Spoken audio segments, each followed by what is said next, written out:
Chapter 9. The weather had changed during the night. Ransom sat looking out from the edge of the forest in which he had slept, on a flat sea where there were no other islands in view.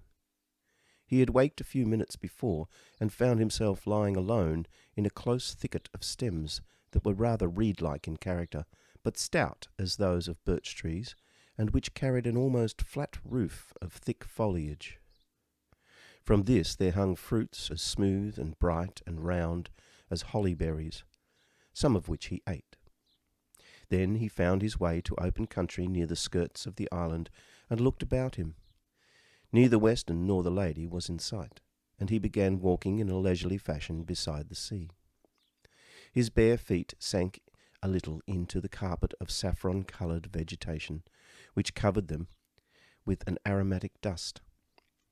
As he was looking down at this, he suddenly noticed something else. At first he thought it was a creature of more fantastic shape than he had yet seen on Perelandra.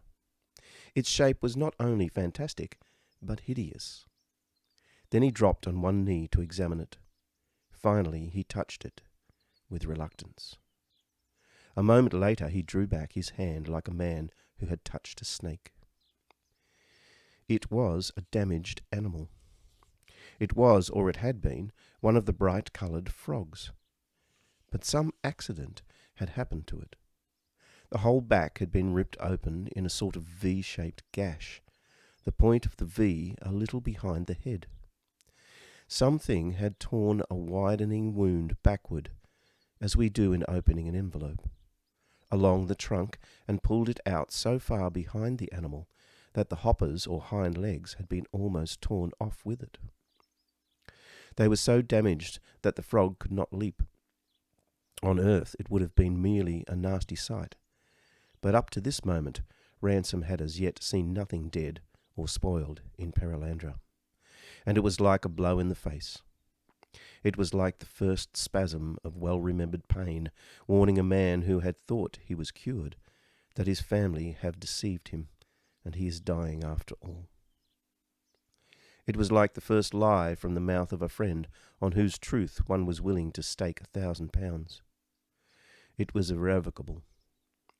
The milk-warm wind blowing over the golden sea, the blues and silvers and greens, and the floating garden, the sky itself, all these had become in one instant merely the illuminated margin of a book whose text was the struggling little horror at his feet. And he himself, in that same instant, had passed into a state of emotion which he could neither control nor understand.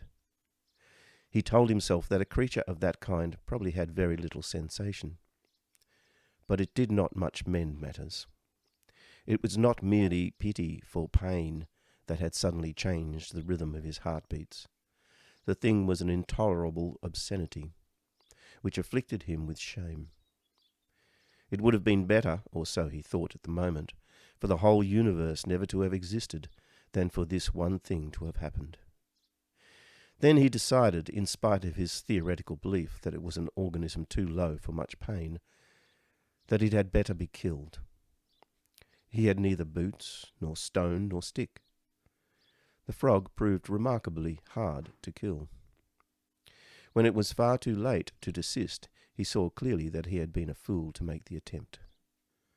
Whatever its sufferings might be, he had certainly increased and not diminished them.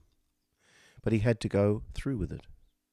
The job seemed to take nearly an hour, and when at last the mangled result was quite still, he went down to the water's edge to wash. He was sick and shaken. It seemed odd to say this of a man who had been on the Somme, but the architects tell us that nothing is great or small save by position. At last he got up and resumed his walk. Next moment he started and looked at the ground again. He quickened his pace, and then once more stopped and looked. He stood stock still and covered his face. He called aloud upon heaven to break the nightmare, or to let him understand what was happening. A trail of mutilated frogs lay along the edge of the island. Picking his footsteps with care, he followed it. He counted 10, 15, 20, and the 21st brought him to a place where the wood came down to the water's edge. He went into the wood and came out on the other side.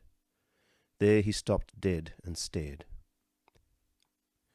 Weston, still clothed, but without his pith helmet, was standing about 30 feet away, and as Ransom watched, he was tearing a frog, quietly and almost surgically inserting his forefinger with its long sharp nail under the skin behind the creature's head and ripping it open. Ransom had not noticed before that Weston had such remarkable nails. Then he finished the operation, threw the bleeding ruin away, and looked up. Their eyes met.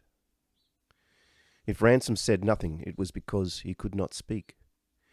He saw a man who was certainly not ill, to judge from his easy stance and the powerful use he had just been making of his fingers. He saw a man who was certainly Weston, to judge from his height and build and colouring and features. In that sense he was quite recognizable. But the terror was that he was also unrecognizable. He did not look like a sick man, but he looked very like a dead one. The face which he raised from torturing the frog had that terrible power which the face of a corpse sometimes has, of simply rebuffing every conceivable human attitude one can adopt towards it. The expressionless mouth, the unwinking stare of the eyes, something heavy and inorganic in the very folds of the cheek, said clearly, "I have features as you have, but there is nothing in common between you and me." It was this that kept Ransom speechless. What could you say? What appeal or threat could have any meaning to that? And now, forcing its way up into consciousness, thrusting aside every mental habit and every longing not to believe, came the conviction that this, in fact, was not a man. That Weston's body was kept walking and undecaying in Perelandra by some wholly different kind of life, and that Weston himself was gone. It looked at Ransom in silence, and at last began to smile. We have all often spoken, Ransom himself had often spoken, of a devilish smile. Now he realized that he had never taken the words seriously. The smile was not bitter, nor raging, nor in any ordinary sense sinister. It was not even mocking. It seemed to summon Ransom with a horrible naivety of welcome into the world of its own pleasures, as if all men were at one in those pleasures, as if they were the most natural thing in the world, and no dispute could ever have occurred about them. It was not furtive nor ashamed. It had nothing of the conspirator in it. It did not defy goodness. It ignored it to the point of annihilation. Ransom perceived that he had never before seen anything but half-hearted and uneasy attempts at evil. This creature was whole-hearted. The extremity of its evil had passed beyond all struggle into some state which bore a horrible similarity to innocence. It was beyond vice, as the lady was beyond virtue. The stillness and the smiling lasted for perhaps 2 whole minutes, certainly not less. Then Ransom made to take a step toward the thing, with no very clear notion of what he would do when he reached it. He stumbled and fell. He had a curious difficulty in getting to his feet again, and when he got to them, he overbalanced and fell for a second time. Then there was a moment of darkness, filled with the noise of roaring express trains. After that, the golden sky and coloured waves returned, and he knew he was alone and recovering from a faint.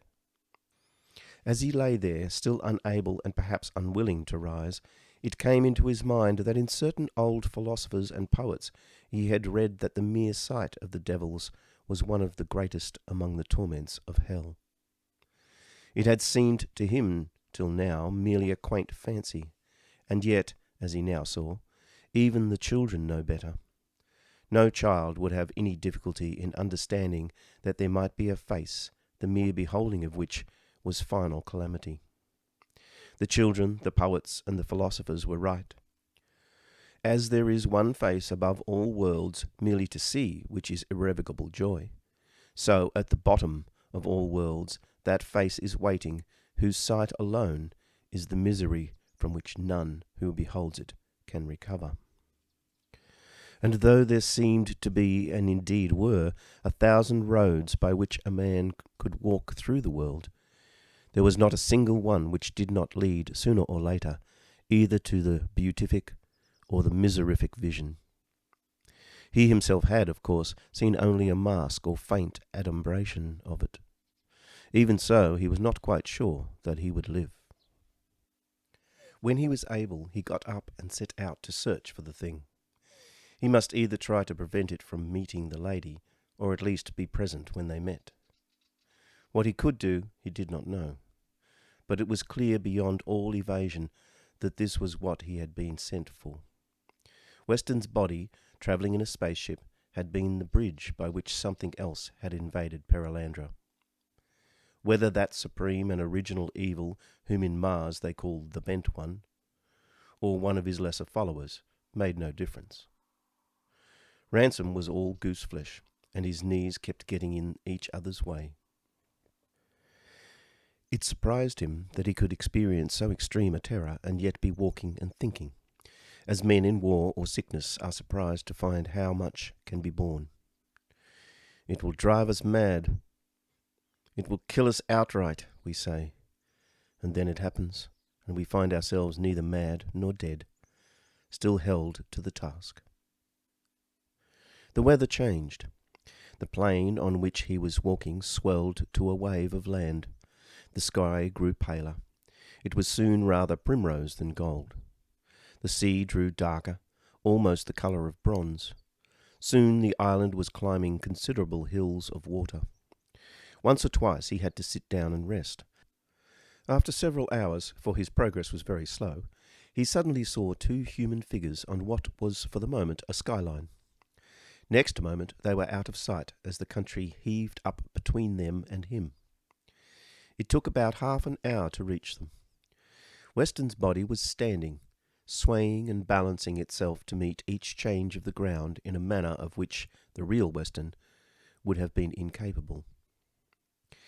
It was talking to the lady, and what surprised Ransom most was that she continued to listen to it without turning to welcome him, or even to comment on his arrival when he came and sat down beside her on the soft turf. "It is a great branching out," it was saying, "this making of story or poetry about things that might be but are not. If you shrink back from it, are you not drawing back from the fruit that is offered you?" "It is not from the making of a story that I shrink back, O stranger," she answered, "but from this one story that you have put into my head. I can make myself stories about my children or the king. I can make it that the fish fly and the land beasts swim. But if I try to make the story about living on fixed land, I do not know how to make it about Perelandra. For if I make it that he has changed his command, that will not go. And if I make it that we are living there against his command, that is like making the sky all black, and the water so that we cannot drink it, and the air so that we cannot breathe it.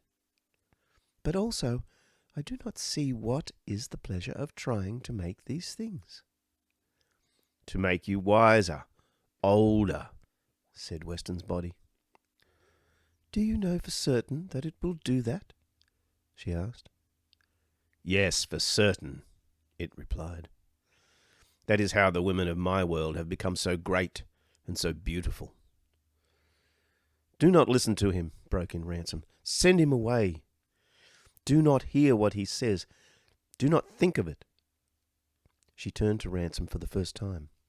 There had been some very slight change in her face since he had last seen her. It was not sad nor deeply bewildered, but the hint of something precarious had increased. On the other hand, she was clearly pleased to see him, though surprised at his interruption, and her first words revealed that her failure to greet him at his arrival had resulted from her never having envisaged the possibility of a conversation between more than 2 speakers. And throughout the rest of their talk, Her ignorance of the technique of general conversation gave a curious and disquieting quality to the whole scene. She had no notion of how to glance rapidly from one face to another, or to disentangle two remarks at once. Sometimes she listened wholly to Ransom, sometimes wholly to the other, but never to both. "Why do you start speaking before this man has finished, Piebald?" she inquired. "How do they do in your world, where you are many and more than two must often be together? Do they not talk in turns, or have you an art to understand even when all speak together? I am not old enough for that." "I do not want you to hear him at all," said Ransom. "He is—" and then he hesitated. Bad, liar, enemy, none of these words would, as yet, have any meaning for her. Racking his brains, he thought of their previous conversation about the great Eldil, who had held on to the old good and refused the new one. Yes, that would be her only approach to the idea of badness. He was just about to speak, but it was too late. Weston's voice anticipated him. "This piebald," it said, "does not want you to hear me, because he wants to keep you young. He does not want you to go on to the new fruits that you have never tasted before." "But how could he want to keep me younger?" "Have you not seen already," said Weston's body, "that Piebald is one who always shrinks back from the wave that is coming towards us, and would like, if he could, to bring back the wave that is past? In the very first hour of his talking with you, did he not betray this? He did not know that all was new since Melildil became a man, and that now all creatures with reason will be men. You had to teach him this. And when he had learned it, he did not welcome it. He was sorry that there would be no more of the old furry people. He would bring back that old world if he could. And when you asked him to teach you death, he would not. He wanted you to remain young, not to learn death. Was it not he who first put into your mind the very thought that it was possible not to desire the wave that Melildil was rolling towards us? To shrink so much that you would cut off your arms and legs to prevent it coming? "You mean he is so young?" "He is what in my world we call bad," said Weston's body. "One who rejects the fruit he is given for the sake of the fruit he expected, or the fruit he found last time." "We must make him older then," said the lady. And though she did not look at Ransom, all the queen and mother in her was revealed to him, and he knew that she wished him, and all things, infinitely well. And he could do nothing. His weapon had been knocked out of his hand. "And will you teach us death?" said the lady to Weston's shape, where it stood above her. "Yes," it said. "It is for this that I came here, that you may have death in abundance. But you must be very courageous." "Courageous? What is that?" "It is what makes you to swim on a day when the waves are so great and swift that something inside you bids you to stay on land." "I know. And those are the best days of all for swimming." "Yes, but to find death, and with death the real oldness and the strong beauty and the uttermost branching out, you must plunge into things greater than waves." "Go on. Your words are like no other words that I have ever heard. They are like the bubble breaking on the tree. They make me think of... I do not know what they make me think of." "I will speak greater words than these, but I must wait till you are older." "Make me older." Lady, broke in Ransom, "will not Melildil make you older in his own time and in his own way? And will not that be far better?" Weston's face did not turn in his direction, either at this point or at any other time during the conversation, but his voice, addressed wholly to the lady, answered Ransom's interruption. You see, it said. He himself, though he did not mean nor wish to do so, made you see a few days ago that Meneldil is beginning to teach you to walk by yourself, without holding you by the hand. That was the first branching out. When you came to know that, you were becoming really old. And since then Meneldil has let you learn much, not from his own voice, but from mine. You are becoming your own. That is what Meneldil wants you to do. That is why he has let you be separated from the king, and even, in a way, from himself. His way of making you older is to make you make yourself older. And yet this piebald would have you sit still and wait for Meneldil to do it all. What must he do to Piebald to make him older? Said the lady. I do not think you can help him till you are older yourself, said the voice of Weston. You cannot help anyone yet. You are as a tree without fruit. It is very true, said the lady. Go on. Then listen, said Weston's body. Have you understood that to wait for Meneldil's voice when Meneldil wishes you to walk on your own is a kind of disobedience? I think I have. The wrong kind of obeying itself can be a disobeying.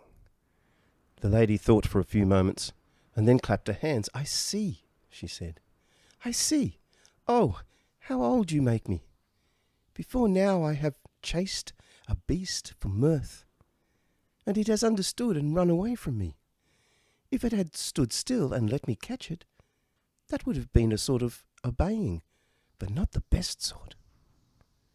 You understand very well. When you are fully grown, you will be even wiser and more beautiful than the women of my own world. And you see that it might be so with Meneldil's bidding. I think I do not quite see clearly. Are you certain that he really wishes to be always obeyed? How can we not obey what we love? The beast that ran away loved you. I wonder, said the lady, if that is the same. The beast knows very well when I mean it to run away, and when I want it to come to me. But Meneldil has never said to us that any word or work of his was a jest. How could our beloved need to jest or frolic as we do? He is all a burning joy and a strength. It is like thinking that he needed sleep or food. No, it would not be a jest. That is only a thing like it, not the thing itself. But could the taking away of your hand from his, the full growing up, the walking in your own way, could that ever be perfect, unless you had, if only once, seemed to disobey him? How could one seem to disobey? By doing what he only seemed to forbid. There might be a commanding which he wished you to break.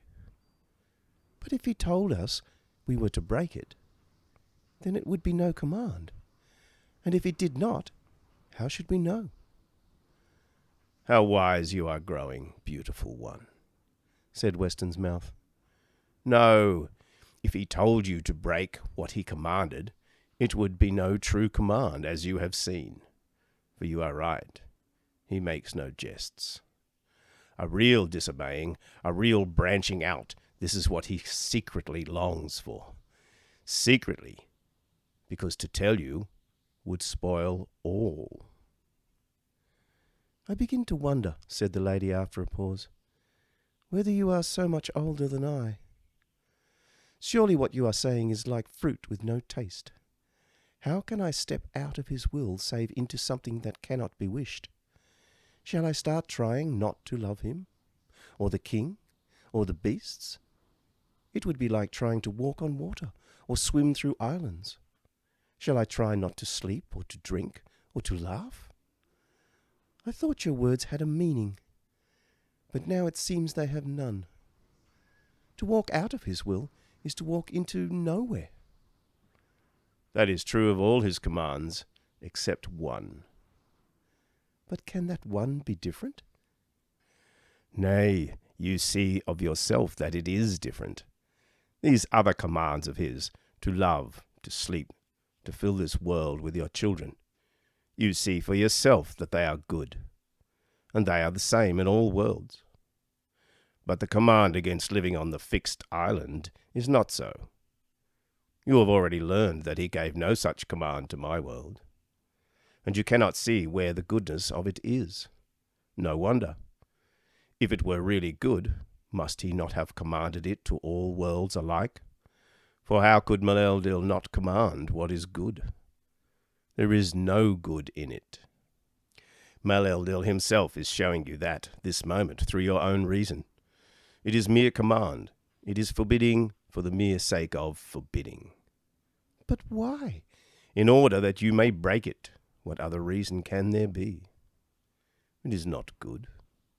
It is not the same for other worlds. It stands between you and all the settled life, all command of your own days. Is not Perelandra showing you as plainly as he can that it was set up as a test, as a great wave you have to go over, that you may become really old, really separate from him? But if this concerns me so deeply, why does he put none of this into my mind? It is all coming from you, stranger. There is no whisper, even of the voice saying yes to your words. But do you not see that there cannot be? He longs, oh, how greatly he longs, to see his creature become fully itself, to stand up in its own reason and in its own courage, even against him. But how can he tell it to do this? That would spoil it all. Whatever it did after that would only be one more step taken with him. This is the one thing of all things he desires in which he must have no finger. Do you think he is not weary of seeing nothing but himself in all that he has made? If that contented him, why should he create at all? To find the other, the thing whose will is no longer his, that is Perelandra's desire. If I could but know this, he must not tell you. He cannot tell you. The nearest he can come to telling you is to let some other creature tell it for him. And behold, he has done so. Is it for nothing, or without his will, that I have journeyed through deep heaven to teach you what he would have you know, but must not teach you himself? Lady, said Ransom, if I speak, will you hear me? Gladly, piebald. This man has said that the law against living on the fixed land is different from the other laws, because it is not the same for all worlds, and because we cannot see the goodness in it. And so far he says well. But then he says that it is thus different in order that you may disobey it. But there might be another reason. Say it, piebald. I think he made one law of that kind in order that there might be obedience. In all these other matters, what you call obeying him is but doing what seems good in your own eyes also. Is love content with that? You do them, indeed, because they are his will, but not only because they are his will. Where can you taste the joy of obeying unless he bids you do something for which his bidding is the only reason? When we spoke last, you said that if you told the beasts to walk on their heads, they would delight to do so. So I know that you understand well what I am saying. Oh, brave piebald, said the green lady, this is the best you have said yet. This makes me older far. Yet it does not feel like the oldness this other is giving me. Oh, how well I see it. We cannot walk out of Perelandra's will, but he has given us a way to walk out of our will. And there could be no such way except a command like this, out of our own will. It is like passing out through the world's roof into deep heaven. All beyond is love himself. I knew there was joy in looking upon the fixed island and laying down all thought of ever living there, but I did not till now understand. Her face was radiant as she spoke, but then a shade of bewilderment crossed it. Piebald, she said, if you are so young as this other says, how do you know these things? He says that I am young, but I say not. The voice of Weston's face spoke suddenly, and it was louder and deeper than before, and less like Weston's voice. I am older than he, it said, and he dare not deny it. Before the mothers of his mother were conceived, I was already older than he could reckon. I have been with Perelandra in deep heaven, where he never came and heard the eternal counsels. And in the order of creation I am greater than he, and before me he is of no account. Is it not so? The corpse-like face did not even now turn towards him, but the speaker and the lady both seemed to wait for Ransom to reply. The falsehood which sprang to his mind died on his lips. In that air, even when truth seemed fatal, only truth would serve. Licking his lips and choking down a feeling of nausea, he answered, In our world, to be older is not always to be wiser. Look on him, said Weston's body to the lady. Consider how white his cheeks have turned, and how his forehead is wet. You have not seen such things before. You will see them more often hereafter. It is what happens, it is the beginning of what happens to little creatures when they set themselves against great ones. An exquisite thrill of fear travelled along Ransom's spine. What saved him was the face of the lady.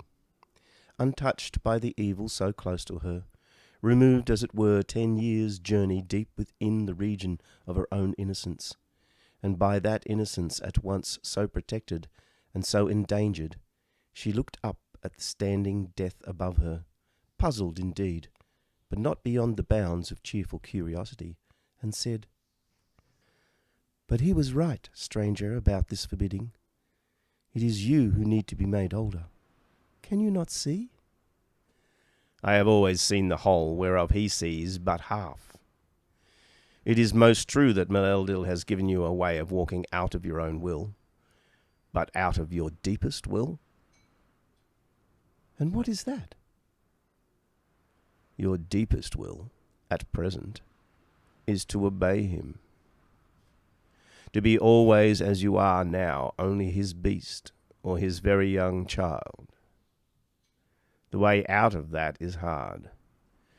It was made hard that only the very great, the very wise, the very courageous should dare to walk in it, to go on out of this smallness in which you now live, through the dark wave of his forbidding, into the real life, deep life, with all its joy and splendour and hardness.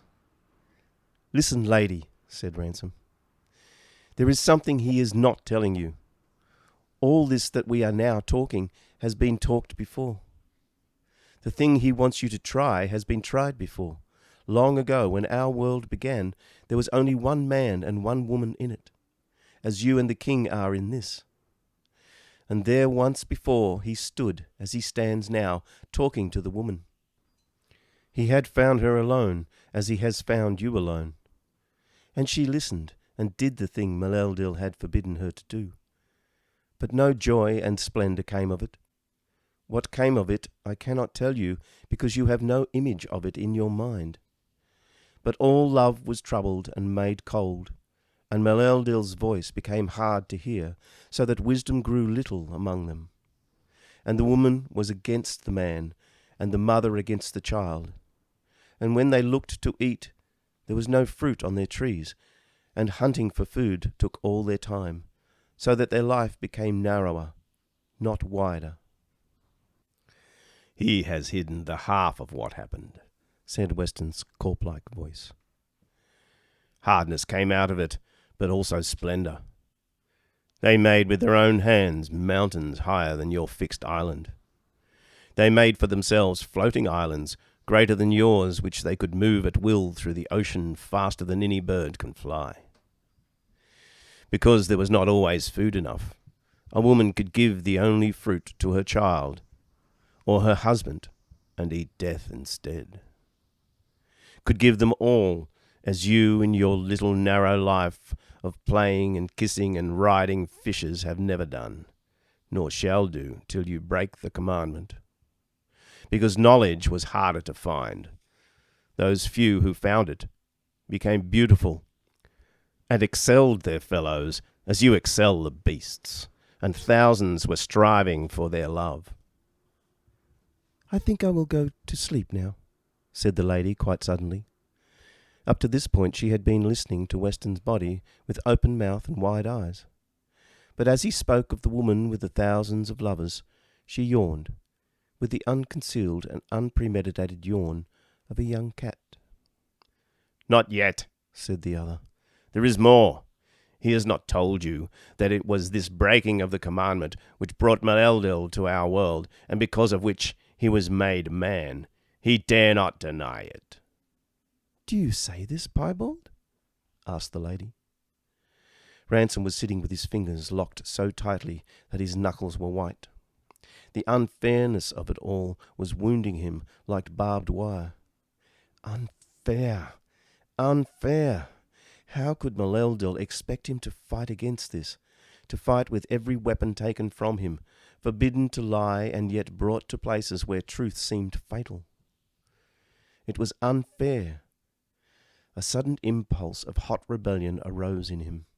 A second later, doubt, like a huge wave, came breaking over him. How if the enemy were right after all? Felix peccatunum arde. Even the church would tell him that good came of disobedience in the end. Yes, and it was true, too, that he, Ransom, was a timid creature, a man who shrank back from new and hard things. On which side, after all, did the temptation lie? Progress passed before his eyes in a great momentary vision. Cities, armies, tall ships and libraries, and fame, and the grandeur of poetry spurting like a fountain out of the labours and ambitions of men. Who could be certain that creative evolution was not the deepest truth? From all sorts of secret crannies in his own mind, whose very existence he had never before suspected, something wild and heady and delicious began to rise, to pour itself toward the shape of Weston. "It is a spirit. It is a spirit," said his inner voice. "And you are only a man. It goes on from century to century. You are only a man." "Do you say this, Piebald?" asked the lady a second time. The spell was broken.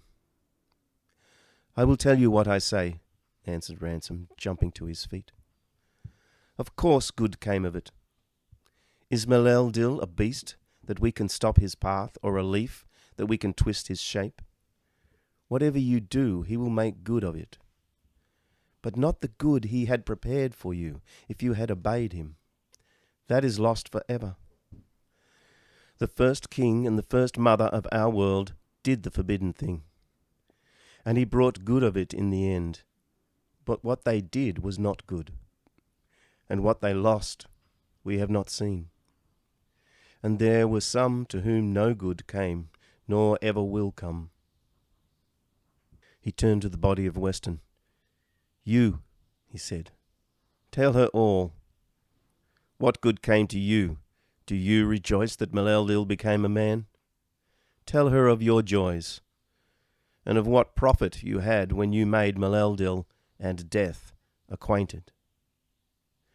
In the moment that followed his speech, two things happened that were utterly unlike terrestrial experience.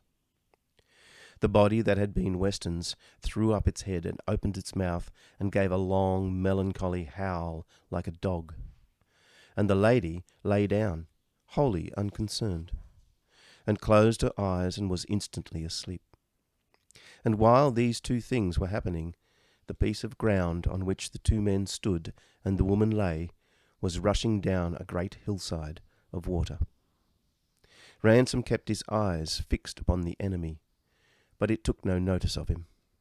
Its eyes moved like the eyes of a living man, but it was hard to be sure what it was looking at, or whether it really used the eyes as organs of vision at all.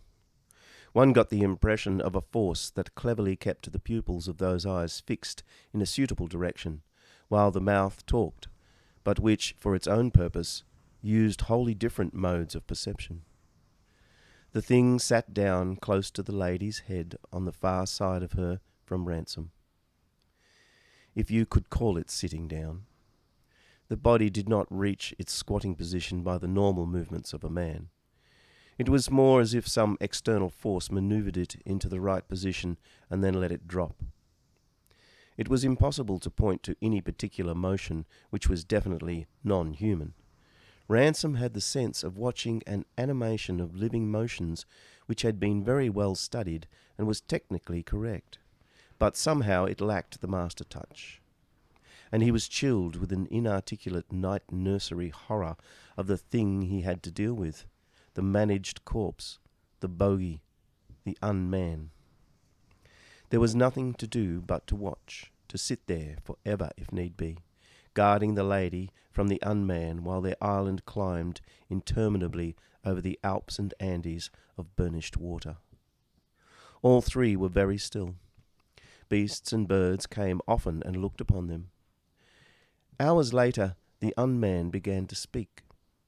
It did not even look in Ransom's direction.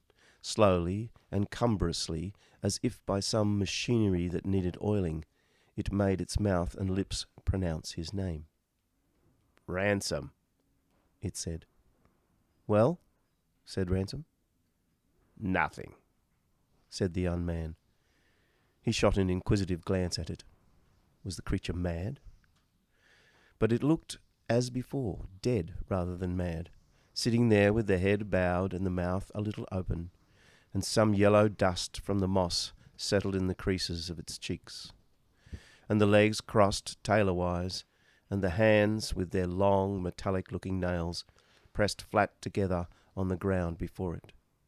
He dismissed the problem from his mind and returned to his own uncomfortable thoughts. "Ransom," it said again. "What is it?" said Ransom sharply. "Nothing," it answered. Again there was silence, and again, about a minute later, the horrible mouth said, "Ransom."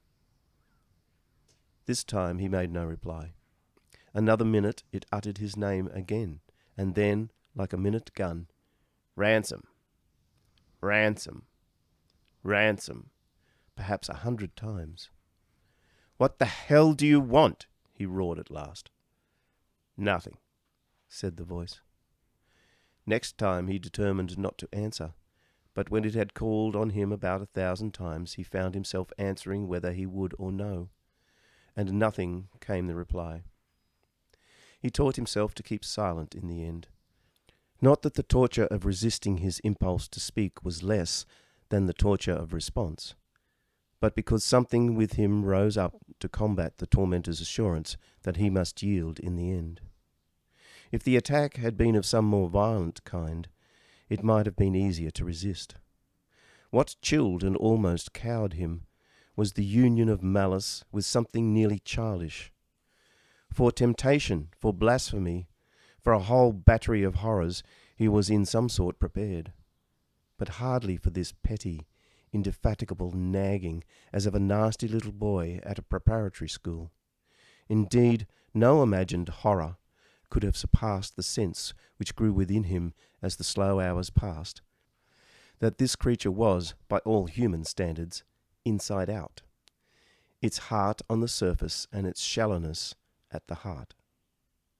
On the surface, great designs and an antagonism to heaven, which involved the fate of worlds, but deep within, when every veil had been pierced, was there nothing but a black puerility, an aimless, empty spitefulness, content to sate itself with the tiniest cruelties, as love does not disdain the smallest kindness? What kept him steady long after all possibility of thinking about something else had disappeared was the decision that if he must hear either the word ransom or the word nothing 1,000,000 times, he would prefer the word ransom. And all the time the little jewel-coloured land went soaring up into the yellow firmament and hung there a moment and tilted its woods and went racing down into the warm, lustrous depths between the waves. And the lady lay sleeping with one arm bent beneath her head and her lips a little parted.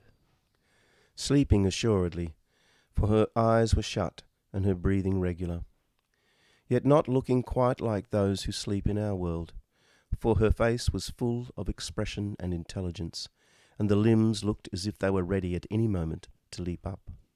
And altogether she gave the impression that sleep was not a thing that happened to her, but an action which she performed. Then all at once it was night. Ransom, ransom, ransom, ransom, went on the voice, and suddenly it crossed his mind that though he would some time require sleep, the unman might not.